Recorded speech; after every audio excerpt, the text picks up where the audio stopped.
তো হ্যালো, কি বাড়ির সব ভালো তো? ভালো তো থাকতেই হবে, কারণ তোমরা আমার ফ্যামিলি মেম্বার। তো আজকে আমাদের পূজা উপলক্ষে যে নানা রকম কাজের কর্মসূচি হচ্ছে সেগুলো আমি তোমাদের মাঝে তুলে ধরছি। চলো ভিডিওটা কন্টিনিউ করা যাক।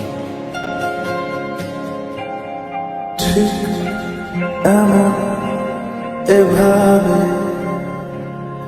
তুই থেকে যা স্বভাবে আমি বুঝেছি। আমাদের এখানে রং হচ্ছে, তোমরা দেখবে।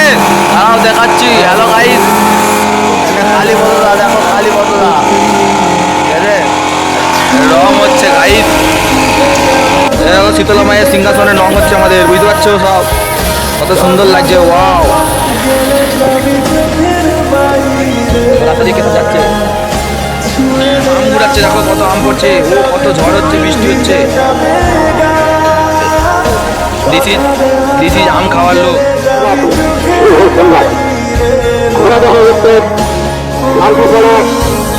শীতলা মায়ের পূজা এবং ব্রহ্মা পূজা।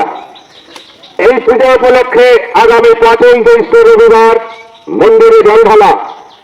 সকালে জলঢালিতে উৎসব তাহলে সকাল 7টায় মন্দিরে উপস্থিত হওয়ার জন্য অনুরোধ করা যাইতেছে। এবং 6ই জ্যৈষ্ঠ সোমবার মায়ের জাগরণ গান, 7ই জ্যৈষ্ঠ মঙ্গলবার মা দেশ ভবনে যাবেন এবং পূজা হইবে।